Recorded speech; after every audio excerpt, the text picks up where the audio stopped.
નમસ્કાર, આપ જોઈ રહ્યા છો ન્યૂઝ 18 ગુજરાતી. હું છું આપની સાથે દીપા શર્મા. અમેરિકા અને ઈરાનના યુદ્ધને લઈને સૌથી મોટા સમાચાર પ્રાપ્ત થઈ રહ્યા છે. અમેરિકા ઈરાન યુદ્ધ ખતમ કરવા પર રાજી થયા. સોશિયલ મીડિયા પર ટ્રમ્પની મોટી જાહેરાત. હોર્મુઝ ફરી ખુલશે, 19 જૂને હસ્તાક્ષર થશે. દુનિયાના જહાજો એન્જિન ચાલુ કરો, તેલને વહેવા દો તેવી વાત ટ્રમ્પે કરી છે. અમેરિકા અને ઈરાન યુદ્ધ વિરામ એટલે કે સીઝ ફાયર સમજૂતી પર પહોંચી ગયા છે. અમેરિકી રાષ્ટ્રપતિ ટ્રમ્પે સોશિયલ મીડિયા પર લખ્યું કે ઈરાન સાથેની સમજૂતી હવે પૂરી થઈ ગઈ છે. બીજી તરફ ઈરાને નિવેદન જાહેર કરીને જણાવ્યું છે કે અમેરિકા સાથે મહિનાઓ સુધી ચાલેલી લાંબી અને મુશ્કેલ વાતચીત બાદ બંને દેશોએ એક MOUને આખરી ઓપ આપી દીધો છે. ટ્રમ્પે કહ્યું કે આ સમજૂતી હેઠળ હોર્મુઝ સ્ટ્રેટને ફરીથી ખોલવામાં આવશે. તેમણે એ પણ જણાવ્યું કે તેમણે ઈરાની બંદરો પર લગાવેલી અમેરિકી નૌસેનાની નાકેબંધીને તાત્કાલિક હટાવવાની મંજૂરી આપી દીધી છે. ટ્રમ્પે પોતાની પોસ્ટમાં લખ્યું, દુનિયાના જહાજો પોતાના એન્જિન ચાલુ કરી લો, તેલને વહેવા દો. અમેરિકા અને ઈરાન વચ્ચે શાંતિ સમજૂતી થવાના સમાચારથી કાચા તેલના ભાવમાં જોરદાર ઘટાડો નોંધાયો છે. અમેરિકન રાષ્ટ્રપતિ ડોનાલ્ડ ટ્રમ્પ દ્વારા ઈરાન સાથે શાંતિ સમજૂતીની જાહેરાત અને સ્ટ્રેટ ઓફ હોર્મુઝને તાત્કાલિક ખોલવાની જાહેરાત બાદ બ્રેન્ટ ક્રૂડ 3.5% વધુ ગગડીને $83.48 પ્રતિ બેરલથી નીચે આવી ગયું છે. બીજી તરફ અમેરિકન કાચું તેલ આશરે 5% તૂટીને $80.61 પ્રતિ બેરલ પર આવી ગયું છે. સોશિયલ મીડિયા પર ટ્રમ્પની આ જાહેરાત કે હવે ઈરાન અને અમેરિકા યુદ્ધ વિરામ પર હસ્તાક્ષર કરવાના છે. 19 જૂને આ હસ્તાક્ષર થશે, જે બાદ સ્ટ્રેટ ઓફ હોર્મુઝ ખોલી નાખવામાં આવશે. ટ્રમ્પે દુનિયાના દેશોને કહી દીધું છે કે તમારા જે જહાજ છે તેના એન્જિન ચાલુ કરવાની તૈયારી કરી લો.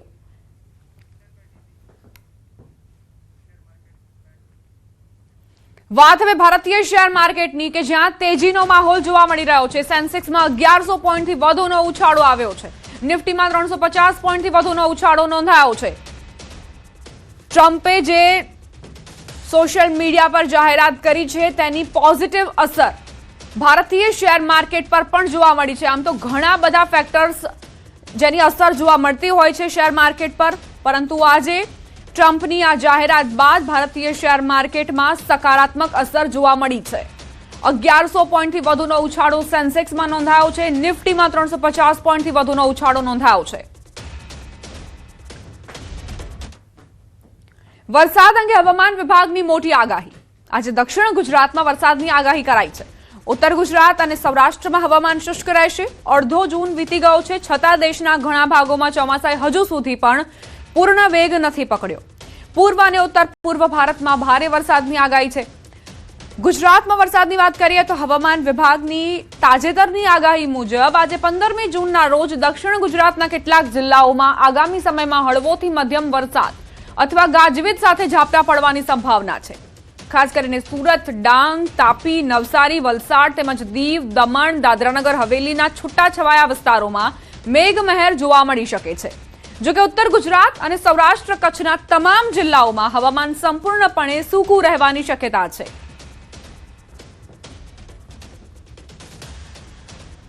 उसमें गुजरात रीजन की बात करेंगे तो गुजरात रीजन में डे 1 से लेकर डे 7 तक आइसोलेटेड प्लेसेस पे लाइट टू मॉडरेट रेन का पूर्वानुमान है. और सौराष्ट्र और कच्छ रीजन की बात करेंगे तो डे 1, डे 2 और डे 3 में सौराष्ट्र और कच्छ रीजन में ड्राई वेदर प्रिवेल करेगा. उसके बाद डे 4, डे 5, डे 6 और डे 7 में आइसोलेटेड प्लेसेस पे लाइट टू मॉडरेट रेन का पूर्वानुमान है. और मैक्सिमम टेम्परेचर की बात करेंगे तो आने वाले 7 दिनों के लिए maximum temperature no large change. ગુજરાતમાં ચોમાસાની શરૂઆત પહેલા જ વરસાદને લઈને ચિંતાના વાદળો ઘેરાયા છે. પેસિફિક મહાસાગરમાં અલ નીનોની અસર વધતી હોવાના અહેવાલ વચ્ચે રાજ્યમાં વરસાદની અનિશ્ચિતતા અંગે ચર્ચા શરૂ થઈ છે. દેશભરમાં અલ નીનોની અસર જોવા મળશે. હવામાન નિષ્ણાંત અંબાલાલ પટેલના જણાવ્યા અનુસાર અલ નીનોની અસરના કારણે વરસાદના વિતરણમાં અસમાનતા જોવા મળી શકે છે. આ વખતે અલ નીનોમાં ઘાતક દાનવ પેસિફિક મહાસાગરમાં સર્વરૂપ થવાની શક્યતા રહેશે અને તેની અસર વિશ્વ ઉપર પણ પડવાની શક્યતા રહેશે. જેમ કે દક્ષિણ અમેરિકામાં ભારે પૂર, તો દક્ષિણ ગુજરાતના કેટલાક ભાગમાં ઓછો વરસાદ રહેવાની શક્યતા રહે. આ વખતે ચોમાસું હાલક ડોલક સ્થિતિમાં જોવા મળશે. સપ્ટેમ્બર મહિનામાં અલ નીનોની અસર ઘાતક થશે. બીજી તરફ ઓક્ટોબર સુધી વરસાદ યથાવત રહેશે. એટલે આ વખતે ચોમાસું હાલક ડોલક સ્થિતિમાં રહેશે. દક્ષિણ ગોળાર્ધનું હવામાન અને ઉત્તર ગોળાર્ધના હવામાનમાં આ બંને વચ્ચેની સ્થિતિમાં ઇનર ટ્રોપિકલ કન્વર્જન ઝોનની પર અસર થતી હોય છે. એટલે આ અલ નીનોની અસર આ વખતે સપ્ટેમ્બરમાં ઘાતક અનુભવાશે. આમ છતાં ઓક્ટોબર સુધી વરસાદ થતો જ રહેશે અને ભારતના ચોમાસા ઉપર ક્યારે અચાનક ભારે વરસાદ તો ક્યારેક અણધાર્યો ચોમાસામાં બ્રેક પર આવી શકતો હોય છે. અંબાલાલ પટેલના કહેવા મુજબ જૂનના અંતિમ સપ્તાહ અને જુલાઈ દરમિયાન ચોમાસાની ગતિ પર ખાસ નજર રાખવાની જરૂર રહેશે. જો વરસાદ લાંબા સમય સુધી ખેંચાય તો ખેતી અને જળસંગ્રહ પર તેની અસર પડી શકે છે. આ વખતે અલ નીનોની ઘાતક અવસ્થા હોવા છતાં જૂનમાંથી શરૂઆતમાં તો ગુજરાતમાં છૂટોછવાયો વરસાદ થવાની શક્યતા રહેશે. તેવી જૂન પછી આગળના ક્ષેત્રમાં કેટલાક ભાગમાં સારો વરસાદ થવાની શક્યતા રહેશે અને આ માસની આખરથી જુલાઈની શરૂઆતમાં લગભગ ઉત્તર ગુજરાતના ભાગો, મધ્ય ગુજરાતના ભાગો, દક્ષિણ ગુજરાતના ભાગો, સૌરાષ્ટ્રના કેટલાક ભાગમાં વાવણી લાયક વરસાદ થવાના સંકેતો છે. રાજકોટથી સમાચાર. બાળ સંરક્ષણ ગૃહમાંથી બાળકો ફરાર થવાનો મામલો. અત્યાર સુધીમાં 5 બાળકોને પરત લાવવામાં આવ્યા. લીંબડી અને વિરમગામથી 4 બાળકો ઝડપાયા. સ્ટાફનું ધ્યાન ભટકાવી સીસીટીવી તોડી બાળકો ભાગ્યા હતા. બાળ સંરક્ષણ ગૃહમાંથી 11 સગીર બાળકો આયોજનપૂર્વક ભાગી જવાની ચકચારી ઘટના સામે આવી હતી, જેમાં બાળકોએ સૌપ્રથમ એક સાથીને ઈજા થઈ હોવાનું નાટક કરી સ્ટાફનું ધ્યાન ભટકાવ્યું હતું અને ત્યારબાદ દરવાજા તેમજ સીસીટીવી કેમેરાને નુકસાન પહોંચાડી નાસી છૂટ્યા હતા. આ ઘટના સમયે ગૃહમાં કુલ 54 બાળકો હાજર હતા, જેમાંથી ભાગી ગયેલા બાળકોમાં એક પાકિસ્તાની, રાજકોટ જિલ્લાના 3, કચ્છના 2 તેમજ બિહાર, ઓડિશા, મધ્યપ્રદેશમાં અમદાવાદ અને બોટાદના એક સગીરનો સમાવેશ થાય છે. આ બાળકો પર હત્યા, દુષ્કર્મ તથા લૂંટ જેવા ગંભીર આરોપો લાગેલા છે. આ મામલે રાજકોટ શહેર પોલીસની 11 ટીમો બનાવીને અત્યાર સુધીમાં લીંબડીથી 2, વિરમગામથી 2 મળીને કુલ 5 બાળકોને પરત લાવવામાં આવ્યા છે, જ્યારે બાકીના 6 બાળકોને ઝડપી પાડવા માટે ચક્રો ગતિમાન કરાયા છે. બાળ સંરક્ષણ ગૃહમાંથી જે બાળકો ફરાર થયા હતા તેમને પકડવામાં પોલીસને સફળતા મળી છે. 5 બાળકોને પરત લાવવામાં આવ્યા છે. અન્ય જે 6 બાળકો છે તેમને પરત લાવવા માટે પણ પ્રયાસો ચાલુ છે. પોલીસ શોધખોળ કરી રહી છે કે આખરે આ બાળકો ક્યાં ભાગી ગયા છે. સીસીટીવીના આધારે 5 બાળકો પકડાઈ ગયા છે. સીસીટીવીના આધારે પોલીસે શોધખોળ હાથ ધરી હતી. લીંબડીથી 2 અને વિરમગામથી 2 મળીને કુલ 5 બાળકો પરત લાવવામાં આવ્યા છે. આ બાળકોની ઉપર ગંભીર ગુના નોંધાયેલા છે. હત્યા, લૂંટ, દુષ્કર્મ જેવા ગંભીર આરોપો તેમની ઉપર છે. એટલે જ આ બાળકો ફરાર થતા જ પોલીસ હવે કામે લાગી છે. તેમને શોધવા માટે ચક્રો ગતિમાન કરાયા છે.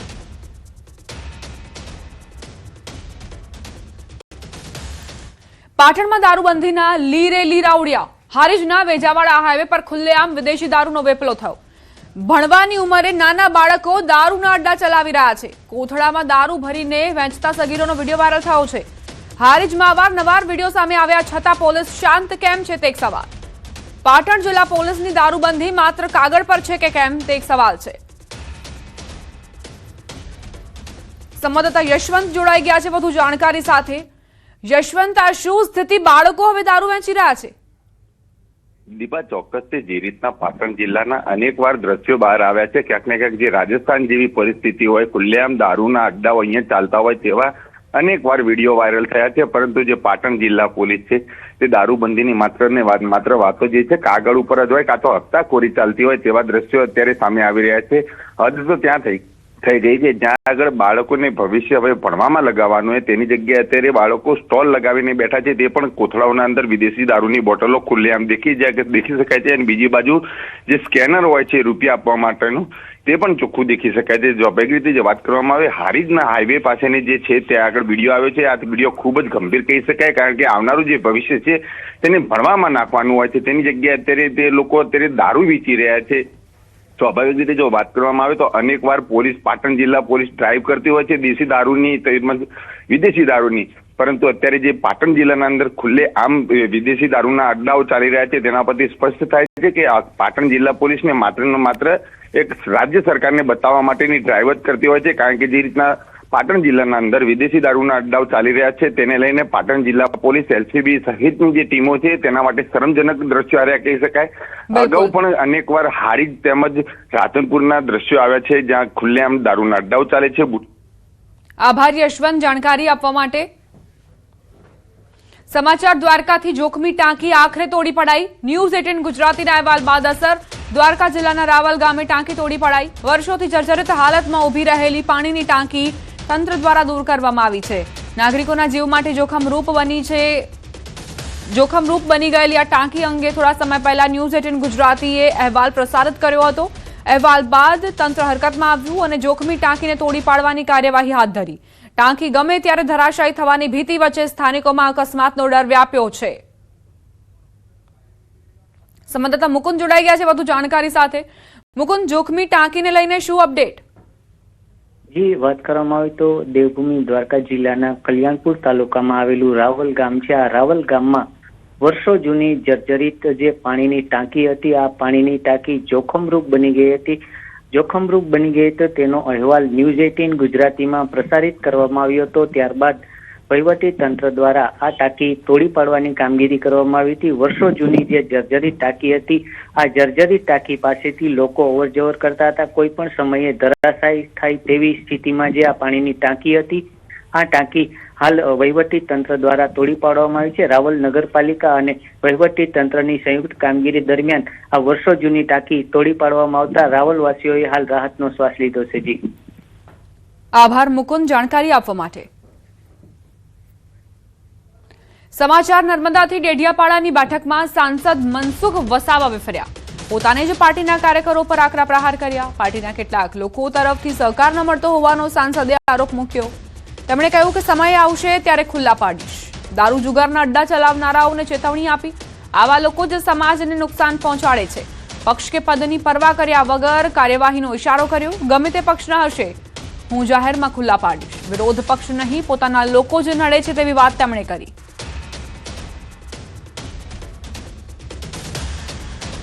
વિરોધ પાર્ટી વાળા કરતા આપણા લોકો વધારે આપણને નડે છે।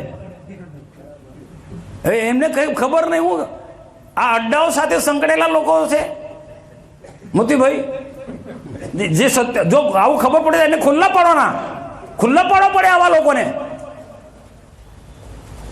જાહેર આગેવાન થઈને તમે અડ્ડા ચલાવો, આગેવાન થઈને તમે સટ્ટા બેટિંગ દારૂ જુગારના અડ્ડા વાળાને તમે મદદરૂપ થાવ, તમે એના સમાજ સેવક ભાઈ, તમે સમાજના દુશ્મન છો। પંચમહાલથી સમાચાર। રમેશ કટારાએ માફી માંગી। શિક્ષકોની કાર્ય પદ્ધતિ પર નિવેદન આપ્યું હતું। તેઓએ સહેજ પણ ખચકાટ અનુભવ્યા વિના શિક્ષકોની માફી માંગી પોતાનું નિવેદન પરત ખેંચ્યું। રાજ્યકક્ષાના કૃષિ મંત્રી રમેશભાઈ કટારાએ શિક્ષકોની કાર્ય પદ્ધતિ પર કરાયેલા ઉદ્બોધન અંગે માફી માંગી છે। ગોધરા ખાતે વિકસિત ભારત સંકલ્પ સંમેલનમાં પ્રાસંગિક ઉદ્બોધનમાં રમેશભાઈ કટારાએ શિક્ષકોના પગાર સહિત કાર્ય પદ્ધતિ અને મોબાઈલ ઉપયોગ અંગે હળવી શૈલીમાં આડકતરી રીતે ટકોર કરી હતી।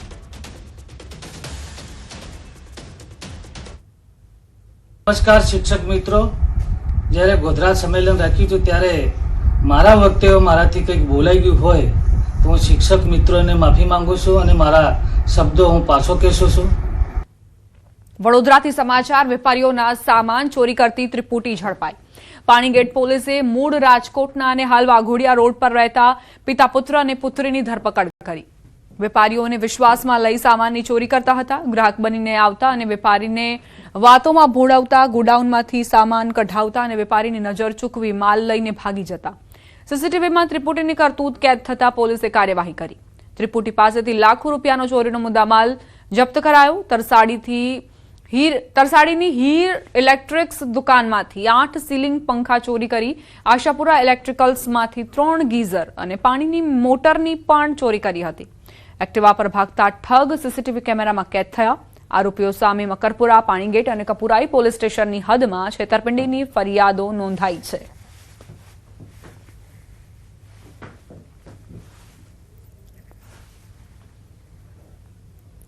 ગીર ગઢડાના થોરડી ગામે 4 લોકો પર હુમલો કરનાર દીપડો આખરે ભારે જહેમત બાદ પાંજરે પુરાઈ ગયો છે। થોરડી ગામે ગઈકાલ સવારે બે ખેડૂત કાકા ભત્રીજા પર કેળના ખેતરમાં હુમલો કર્યો હતો અને ત્યારબાદ દીપડાએ નજીકના વિસ્તારમાં વધુ એક ખેડૂત પર હુમલો કર્યો. વન વિભાગ દ્વારા દીપડાને પકડવા સવારથી રેસ્ક્યુ હાથ ધરાયું હતું. જોકે સાંજે દીપડાએ વન વિભાગના રોજમદાર પર પણ હુમલો કર્યો. છેલ્લા 30 કલાકથી વન વિભાગ દીપડાને પાંજરે પૂરવા રેસ્ક્યુ કરી રહ્યું હતું. આખરે દીપડાને વન વિભાગે રેસ્ક્યુ કરી બેહોશ કર્યો અને પાંજરે પૂરતા વન વિભાગ અને ગામ લોકોએ રાહતનો શ્વાસ લીધો. સમાચાર સુરતથી ફર્નિચરના કોન્ટ્રાક્ટરનું શંકાસ્પદ મોત. યુવાનની હત્યા થઈ હોવાનો પરિવારનો આરોપ. યુવાનને સાઇટ પરથી ધક્કો માર્યાનો પણ આક્ષેપ છે. પૈસાની લેતી દેતીમાં જબરદસ્તી કામ કરાવતા હોવાનો દાવો. યુવાનના મોતથી પરિવારમાં શોકનો માહોલ છે. ન્યાયની માંગ સાથે પરિવારે પોલીસને રજૂઆત કરી. ઘટનાની નિષ્પક્ષ અને ઊંડાણપૂર્વક તપાસની માંગ કરાઈ છે.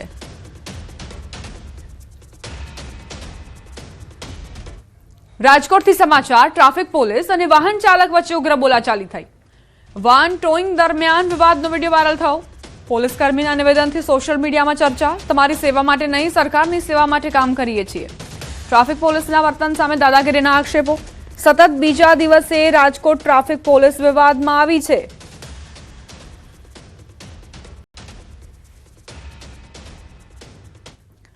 સમાચાર સુરતથી. નાસિરનગર ડિમોલિશન વિવાદને 16 દિવસ પૂર્ણ થયા. બેઘર બનેલા અસરગ્રસ્ત પરિવારો હજુ રાહમાં છે. મુલાકાત લેવા મેયર ન પહોંચ્યા હોવાના આરોપ થઈ રહ્યા છે. સૌથી વધુ પરિવારો બેઘર બન્યા છતાં તંત્ર તરફથી નક્કર રાહત નથી આપવામાં આવી.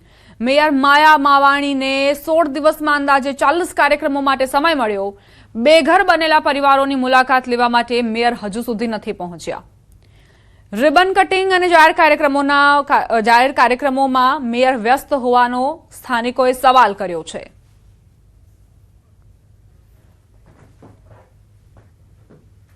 સુરેન્દ્રનગર મહાનગરપાલિકા દ્વારા હાલ બિસ્માર રસ્તાના રિપેરિંગ માટે કામ કરવામાં આવી રહ્યું છે અથવા સીસી રોડ બનાવવામાં આવી રહ્યા છે, પરંતુ આ કામગીરી આડેધડ તેમજ ધીમી ગતિએ થતી હોવાની ફરિયાદો ઉઠવા પામી છે.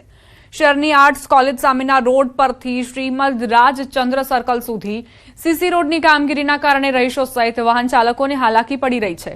તો બીજી બાજુ ભોગાવો રિવરફ્રન્ટ રોડ પર પણ હજુ કામગીરી બાકી હોવાથી વાડીનાથ સર્કલથી વાહન વ્યવહાર બંધ કરાયો છે. જેના ભાગરૂપે જોરાવરનગરની અંદાજે 50,000થી પણ વધુ વસ્તી સહિત વાહન ચાલકોને પારાવાર મુશ્કેલીનો સામનો કરવો પડી રહ્યો છે.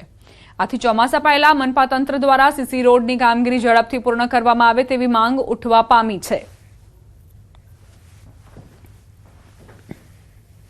આપણે જોઈ રહ્યા છીએ રિવરફ્રન્ટેથી જે આર્ટ્સ કોલેજથી જોરાવનગરને જોડતો રોડ બંધ કરી દેવામાં આવેલ છે અને તેનું ગોકળ ગતિએ કામ ચાલી રહ્યું છે, જે હજુ પૂરું થઈ રહ્યું નથી અને તે જોરાવનગરને અને બહારથી આવતા વાહનોને જોડતો રસ્તો હતો તે બંધ કરી દેવામાં આવેલ છે. જેના કારણે અત્યારે રાજ પાસે એટલો ટ્રાફિક થાય છે, દિવસમાં 10 વખત અડધો પોણો કલાક સુધી ટ્રાફિક જામ થઈ જાય છે. રિક્ષાનું ભાડું લઈને જવું હોય, અત્યારે ગેસના ભાવ વધી ગયા, કોઈ પેસેન્જર વધારે ભાડું દેતા નથી, ફરીને જવું પડે, ટ્રાફિકમાં ટાઈમ વધારે કપાઈ જાય છે. જલ્દી આ રસ્તો ચાલુ કરી દેવા બાબતે અમારી સરકારને વિનંતી છે કે તકલીફ પડે, અત્યારે બહુ જ તકલીફ પડે, અતિશય તકલીફ પડે. સુરેન્દ્રનગર નગરપાલિકાને મહાનગરપાલિકા જાહેર કર્યા બાદ મહાનગરપાલિકા દ્વારા સુરેન્દ્રનગર શહેરના મુખ્ય રસ્તા એવા આર્ટ્સ કોલેજથી શ્રીમદ રાજચંદ્ર જે માર્ગ છે જોરાવનગરને જોડતો આ જે મુખ્ય રસ્તો છે એના નવીનીકરણની કામગીરી તો શરૂ કરવામાં આવી છે, પરંતુ ક્યાંક ને ક્યાંક આ ગોકળ ગાયની ગતિએ જે કામગીરી ચાલી રહી છે તેને લઈને ક્યાંક ને ક્યાંક વાહન ચાલકોને પારાવાર હાલાકીનો સામનો કરવાની નોબત આવે છે. આપ ટીવી પરના દ્રશ્યોમાં જોઈ શકો છો કે રસ્તો હજુ સુધી શરૂ કરવામાં નથી આવ્યો, તેના કારણે વાહન ચાલકો હાલ જીવના જોખમે છે આ રસ્તા પરથી પસાર થઈ રહ્યા છે. ટૂંક સમયમાં ચોમાસું શરૂ થવાના એંધાણ વર્તાઈ રહ્યા છે, તેમ છતાં તંત્ર દ્વારા હજુ સુધી કોઈ પણ પ્રકારની જે કામગીરી છે એ પૂર્ણ કરવામાં નથી આવી રહી. તેને લઈને ક્યાંક ને ક્યાંક વાહન ચાલકો છે એને પારાવાર મુશ્કેલીનો સામનો કરવાની નોબત આવી છે. આ મુખ્ય રસ્તો જે છે રિવરફ્રન્ટ રસ્તા તરફનો એ રસ્તો બંધ થવાના કારણે જે છે એ અન્ય રસ્તાઓ પર અવારનવાર ટ્રાફિક જામના દ્રશ્યો સર્જાતા કલાકો સુધી વાહન ચાલકોને આ ટ્રાફિક જામમાં ફસાવાની પણ નોબત આવી છે. ત્યારે તંત્ર હવે આ કામગીરી તાત્કાલિક પૂર્ણ કરે તેવી વાહન ચાલકોની માંગ છે. અક્ષય જોશી, ન્યૂઝ 18 ગુજરાતી, સુરેન્દ્રનગર.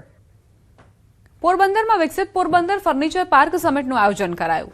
ત્યારે આ સમિટ અંતર્ગત દેશ વિદેશના રોકાણકારો અને ઉદ્યોગ જગતના પ્રતિનિધિઓએ પોરબંદર જેટી તથા ભારવાડા ખાતે સૂચિત મેગા ફર્નિચર પાર્કના સ્થળની મુલાકાત લીધી હતી. કેન્દ્રીય મંત્રી ડોક્ટર મનસુખ માંડવિયા અને રાજ્યના વન પર્યાવરણ મંત્રી અર્જુન મોઢવાડિયા પણ તેમની સાથે ઉપસ્થિત રહ્યા હતા. મુલાકાત દરમિયાન આયાતી લાકડાના પરિવહન માટે જેટીની સુવિધાઓ, ઉપલબ્ધ જમીન, માર્ગ, રેલ કનેક્ટિવિટી અને લોજિસ્ટિક્સ માળખાની સમીક્ષા કરવામાં આવી હતી. ડોક્ટર મનસુખ માંડવિયાએ વિવિધ સંભાવનાઓ અંગે રોકાણકારોને માહિતી આપી હતી.